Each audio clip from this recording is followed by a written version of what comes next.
This is a Honda Integra Type R. VTEC, Championship White, it is up there with the best front-wheel drive cars ever made. This is what people want. This one is for sale for £17,000. But I've bought one for 90% off, and it isn't even a major stretch of the imagination. Last year, I bought this, the car MG touring car racing, the ZS 180. How are these two cars the same? Well, let me explain. The MG ZS 180 is the fast version of the Rover 45. The Rover 45 was a development of the Rover 400, and that was a UK version of the Honda Domani. Now the Honda Domani is essentially a saloon version of the Gen 5 Honda Civic. The Gen 5 Honda Civic shares its chassis with the Gen 3 Integra, including the Integra Type R. That family tree therefore means that there's DNA between these two cars. They're pretty much the same. The thing is though, this Integra Type R is for sale at Torque GT for £17,000. You can get one of them online for £1,700. So, the question I want to answer today, does the Integra deserve its legendary status, one of the greatest front-wheel drive cars of all time, or should you all be flooding onto Facebook Marketplace and buying one of them? To keep things unbiased, I've invited a friend along.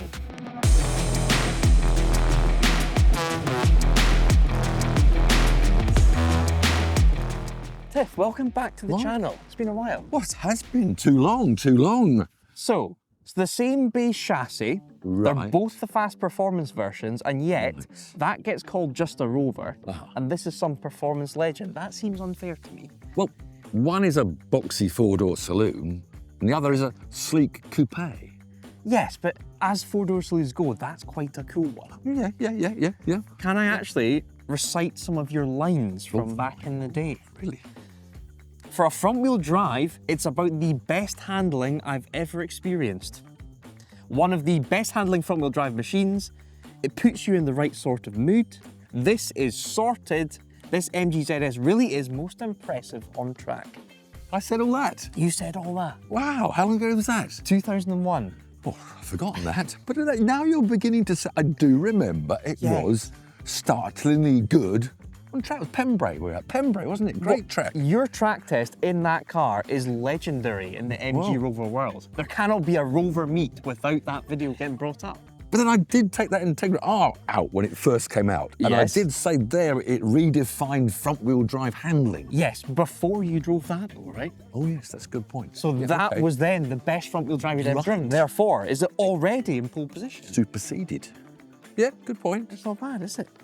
The question I will answer today, which one would you buy? That car for 1,700 or this car for 17,000? 17 what? 70, that's JDM tax. That's what that is. And this is a JDM car, import. What? Same base chassis. What, 1,700? You can get them for that, yes. Or 17,000? Literally 90% off, 10 times the price. Which one would you like to try first? Well, I know you're a Scotsman, so you obviously go as cheap as possible. And also, I understand that you actually own that car. I do, it's my pride and joy, but I do give it some shit. I'd take that car on track and I'd like you to do the same. Drive it hard. I'll give you my honest opinion, even though it's your car. Yeah. What first, Honda or MG? I'll go back to the MG first. There you go, beautiful Rover key. And I'll thrash it to bits. Thanks, Mike. Drive it hard, but be careful. Oh, look at this MG Car Club badge. You polish that every day, do you? Absolutely. If you fancy going on Facebook Marketplace and finding one of these underrated performance cars, make sure you don't buy a dud by using the sponsor of today's video, CarVertical. By punching a car's reg or VIN number into CarVertical, you will get a report that's a deep dive into a car's history, so you can see if it's ever been damaged, stolen, or clocked. Here is the report for my ZS, and as you can see, it's beautifully clean. Green ticks on odometer, finance, and damage, and it even shows you that my car has only had 3 owners. She's a beaut. Let's say you want to hop on the VTEC side of this battle. You want to go for a Honda S2000.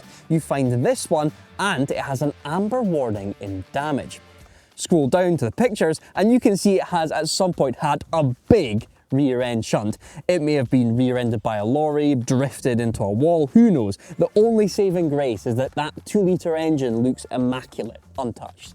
The timeline then shows that this S2K was damaged, but then immediately put up for sale. Imagine if that bad a rear end had just been pulled out, a fresh bumper put on, and without a CarVertical report, you'd never know it had that level of damage. I need to get these TVs fixed. Use our exclusive link in the description below or the discount code DRIVETRIBE when using CarVertical to get 20% off, and thanks to them for sponsoring today's video.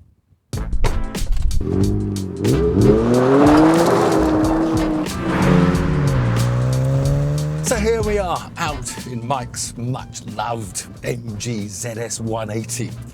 So named because of course it has 180 horsepower, although it's only actually PS. And Mike, like other British journalists, will quickly remind you that it has 177 brake horsepower. But Mike loves it, as we know, as we can tell by all the members club stickers that he's still kept on, and very proud of the fact these luxurious leather seats are a very rare thing to have. The funny white colour is one of only 5 to be made in this colour. So the real question is, how hard do I drive Mike's car? Well, right up to the red line, I suppose. Second gear, 7,000 revs. Gets me up to just over 60 miles an hour. Better not do that again. And it is a lovely engine. It's 2.5 litre V6. But it's torquey as well, which are great. So you haven't got to keep on stirring the gearbox to get instant throttle to overtake, which I do like. And yes, the chassis really does handle well. It's now taking me back to those days at Pembrey when I put it through its paces and was so impressed with how well it handles. Good driving position, the pedals in the right place. Steering has feel to it. It does handle as well as I said it did all those years ago. 24 years ago. And of course the other thing to Mike's advantage is that everyone of a certain age, well, over 40 apparently, loves the MG brand. I mean, you know, we'll have stories of Spitfire pilots leaping out and of their Spitfires and getting into their MG TS something, FT something, anyway, those old ones. Then in the 60s, we all had MGBs, the most popular sports car. So MG still is a brand that's got a lot going for it from those old days. Of course, the MG fanatics always like to talk about the touring car pedigree. Well, it's not really, because a pedigree is something that came before the car you're driving. In fact, of course, the touring car had completely different suspension. And although it carried the flag of the MG, it was nothing like this road-going version. So we'll forget about the touring car pedigree and just enjoy it for what it is, a really fun road car. I'm getting a bit worried that Mike might be onto a winner here. But I'm sure that VTEC acceleration will put an even bigger smile on my face. I mean, who doesn't love VTEC? By the way, if you want to see more of Izzy, me and the rest of the DriveTribe team, make sure to subscribe to our second channel, More DriveTribe. Broken down Range Rovers, buying dream cars, more of the boss. Go check it out through the link in the description below. While Tiff was reacquainting with the ZS, I slunk off in the Integra to see what my V6 saloon was up against.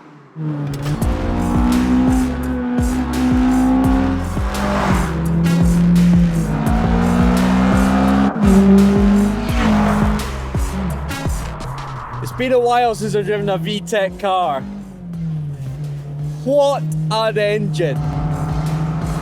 It really has no torque low down, which, you know, that's what these engines are known for. It's all up at the top end. But it means you have to drive it really quite differently compared to the ZS.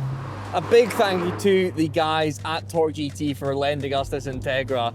They've got some amazing stuff in their showroom. Go check it out, we'll put the link in the description below. Something that I don't quite remember from my last VTEC experience is just how much vibration there is going on driving this car, especially low down in the revs. There's this resonance that's going around the entire car. You have to kind of put pressure on the dashboard. It's just shaking itself loose. Chatting to the guys at Torque GT afterwards, it turned out this Integra had solid engine mounts from Spoon, hence the crazy level of in-cabin vibration. Is this VTEC Honda life? Do you just put up with this amount of noise and vibration? Anything below 3,000 RPM, the whole car's doing this.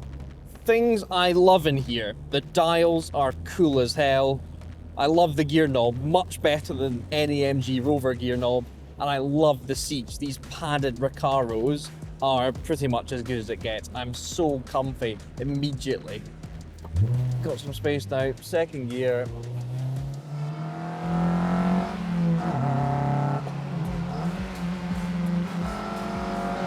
It's one of the greatest engines ever built.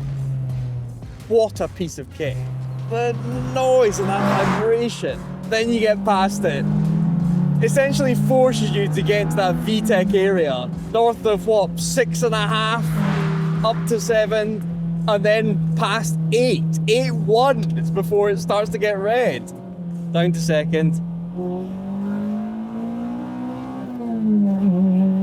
What an engine!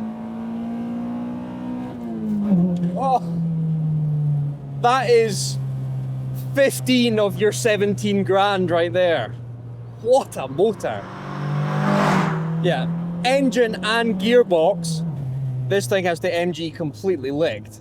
Actual speed-wise, I don't think there's much in it.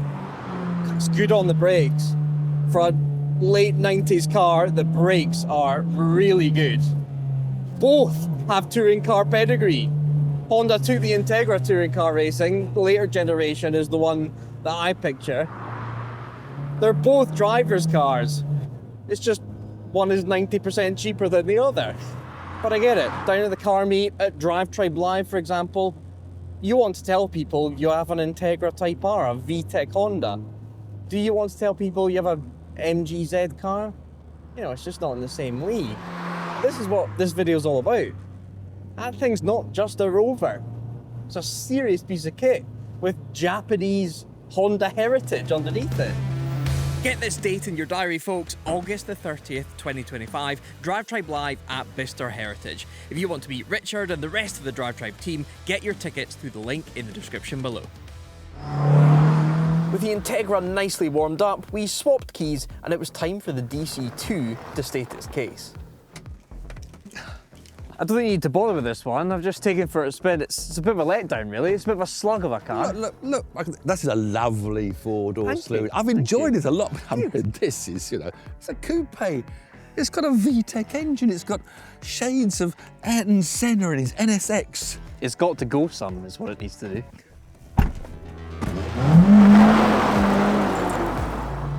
Okay, now let's get serious. Now we're out in the VTEC Honda. And okay, Mike's MG was all right. And okay, it handled pretty well, but now he's reminded me that's because it has the same chassis as this, which I'd sort of forgotten. And I actually drove this, as I said before, the MG, and raved about how it redefined front-wheel drive handling. And of course, the MG inherited that. But this had it first. I mean, come on, Mike. This is a stylish coupe. It's got red Recaros. Forget your leather armchairs. This is what people want. Revs, revs and more revs. And of course that VTEC that doesn't actually come in until 5,800 revs. We go down to second. Just ease along now. 5,000 revs.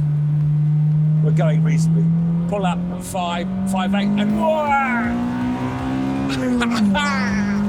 Oh!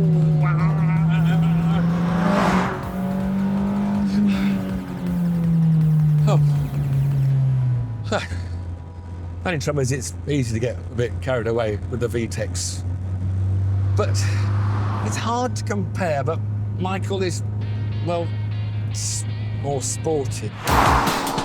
Immediately, the torque just from the slightest throttle input blows that VTEC engine away, if I'm honest. The KV6, I would say, is underrated. Now, I do have a slight confession. This car has featured on the channel before. It was in me and Izzy's road trip to James May's pub, and you guys may remember the price I paid for it. It wasn't 1,700 quid. I paid 4.5 grand for this one. But the point still stands. You can get one of these for 1,700 quid. I just wanted to pay for quite a nice one. The only trouble is, after a while, the VTEC can get a bit exhausting. I do understand that. And of course, this was the first VTEC to actually come into England. When I tested it back in about 1997, I think. That was a long time ago. And I'm sorry, Mike, but I have to say that when this gets going, the smile gets going. And the gear change is nice. It's got a better gearbox. It's got that VTEC. It's got the acceleration. The only thing it lacks is torque. So when I am tooling along, open the throttle, nothing's really going anywhere. It revs out so nicely. I think the characteristic of this engine, I think it's faster than the Honda. Maybe I'm just blowing smoke up my own arse, but I genuinely think if we've lined these up on an airfield, the MG would take it. Because that VTEC takes so long to get going. Once it does, it's got that bit more pep than the MG, but it's there ready to go. Those 2 extra cylinders do make a big difference. It's a sort of tiring thing to drive if you want to keep on the acceleration zone, and it's quite noisy at the same time as well, if you can hear me. But I get a bit tired now. I want Mike's armchair back, even though they don't hold me as well as these wonderful, wonderful Recaro seats. I don't think Tiff quite realises just how iconic that Top Gear test is. People will have bought MGZ cars based off of that clip. I've watched it God knows how many times. I'm really happy with this car, and genuinely, I think you guys should go out and try and find one. But I do admit, that Integra is really special, especially the fact that that one's been imported from Japan, proper Japanese import. In fact, the more I think about it, I'm a 5-person family, and we could have 5 MGs and still have about £7,000 for a really good family holiday for 5. Don't tell Mike that he's sensible. The trouble is, while he's been sensible and I'm impressed with the VTEC, I'd start looking for how much I could get an M3 BMW for. Let's face it, rear-wheel drive is really the right way to go.